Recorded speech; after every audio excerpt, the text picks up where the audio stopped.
It's about halfway through the college basketball season, and for the last couple of minutes on our show today, we figured do something fun. All three of us would come up with our Final Four. I have mine written down. I hope you guys do as well, so that we can see who's cheating, who's editing theirs when they realize, oh, maybe Purdue's not that good, because it's not. Go Hoosiers. Or you look at Duke and say, oh, I didn't know Duke just lost. Can't edit all that out. Research only. Gut feelings only. This all being said, Nick, why don't we start with you, my man? Give me your Final Four halfway through the season. And I will say this. You can either make this based on who do you think is going to go far in March, because as we've seen in March Madness time and time again, it's not always the most talented teams and most loaded rosters that make a deep push in the tournament. Or you can say this is just my top 4 teams in the country right now. It doesn't really matter. This is the right list, what I have in front of me. So we got Illinois first. No. Give me a second. Not even the best team in their Big Ten. My theme, it doesn't matter in March Madness. My theme is redemption here. Illinois disappointed us in the tournament last year, second-round exit. They got blown out the other day against Maryland. That's Kofi Coburn was out with a concussion. With a healthy and dominant Kofi, I think Illinois can avenge that disappointing exit and make a run. Second, lightning will strike twice for UCLA. They've got Johnny Juzang still, Jaime Jaquez. UCLA will go on another run. The Bruins will be in the Final Four. Number 3, Gonzaga. Drew Timme, and people don't like him because he's super skinny and looks kind of weird, but Chet Holmgren is a good basketball player, believe it or not. And the Zags are going to go to the Final Four. Finally, Duke. Missed the tournament altogether last year. Just lost a tough game away to Florida State. I was watching that game. But they've got some talented freshmen this year. Paolo Banchero, Wendell Moore. Duke will be hungry for blood after the disappointment of last year of not making the tournament at all. Those are my 4. That is the correct list. Talk to me in March when that list is correct. Annabelle, Nick is very confident in his choices. Let's go to you. Do you have any of the same picks? Because Nick, despite his utmost certainty, there's a lot of, Duke really on that list. Interesting.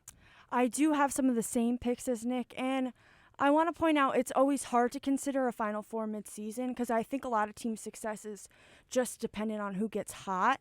But I do have Gonzaga. I think they're always around, and I like their offensive style of play. And Nick, you mentioned this, but people hate Drew Timme, but I think he's a great character, great team leader. So always rooting for the Zags, in my opinion. And then I have Purdue, and even though they were beat by Indiana on Thursday, I think they've been strong in the Big Ten. So I see them kind of getting pretty far in the tournament. And then I have Duke, ranked 6th in the AP poll. And I think a big part is you always have to consider Coach K in his last year, the magic of March Madness. And my last pick is kind of just some hometown bias. This would be amazing if this actually happened. I don't think it will, but UConn, I'm from Connecticut, big UConn basketball fan. They have scorers, depth, and I think Dan Hurley's leadership is super important. Their point guard RJ Cole and big man Adama Sanogo are both playing fantastic right now, and they are back in the Big East, and so they're playing a much more competitive schedule. So I think there is a chance they could get pretty far in the tournament, but that is just some hometown bias. Okay. Now for the real list. We've listened to erroneous claim number 1 and erroneous claim number 2. Allow me to reel us back into some certainty that this is indeed a sports radio show and that our hosts are confident in their picks for college basketball. Shockingly, no one's given love to the Auburn Tigers. They're down 4 to Coach Cal in Kentucky at half right now. I don't really care. If you've watched Auburn basketball, there's so much in it that doesn't appear on the stat line. And I think most importantly of that is the fact that this team plays at whatever pace they want to. If you look up and down this Auburn roster, Walker Kessler is going to be a superstar one day. Jabari Smith, he's just getting going for the Tigers. I really like this Auburn team. I'm surprised you guys aren't talking about it. Its only hindrance right now is that the SEC is completely garbage. Florida's okay. Alabama has completely fallen out of favor. They're just going to be coasting through pretty much that SEC until tourney time, which might hurt them just because we see the Pac-12 is pretty okay this year. The Big 12 is really strong. The Big 10 is always competitive. So with the SEC not really being the standard that it should be for basketball in terms of parity, even though, outside of LSU and Auburn, there's not really anything in the SEC that attracts eyes. It might end up biting Auburn in the butt, but right now they're just so fun to watch, and especially, the pace and the tempo they play with is so unique because even their half-court sets, sometimes they'll just go complete ISO, which is very foreign in the college basketball game. So Auburn's my first team. Number 2, I'm going with another A team. Number 3 in the AP poll, I'm going with the Wildcats of Arizona. Their loss to Tennessee earlier this year, take from what you want of it. On the road, out of conference, wouldn't really sweat over it. They do have 2 big tests coming up in the next couple of weeks, playing UCLA twice, also taking on Southern Cal right after UCLA. So for this Arizona team, it is going to be interesting to see how they're going to be able to string wins together playing against ranked opponents. But after that, they're going to be all right. They're just so big inside, and, it's more of an old-school basketball look, I feel, when you watch Arizona play, which is just bigs that'll hound the glass, and then a point guard who's making the extra pass always. I really like this Arizona team. It's been a while since we've had a good Arizona basketball, and something about it just feels so right for the college basketball community. Ready for an erroneous pick, even though I was hard on you guys? Go for it. No one is showing Providence College love, and it makes me sick. Ed Cooley is one of the best coaches in college basketball. And listen, Provi's ranked 21st. Let's go through who they've beaten. They've beaten the Seton Hall Pirates. They beat UConn. Annabelle, you can't be throwing out UConn and then having them lose to Providence. And they lost to Providence at home. They beat DePaul. They beat St. John's.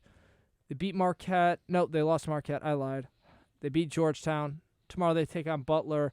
Then they've got ranked Xavier. And then they got Marquette, who's looking good under Shaka Smart. Shout out to Marquette. They did beat Seton Hall. Redemption game. And Shaka Smart is having a redemption story. You want to talk about redemption arcs, Nick? Shaka Smart getting unceremoniously fired from the University of Texas, once again proving that Texas likes to pretend that they win in all sports but make no actual conscious effort towards winning.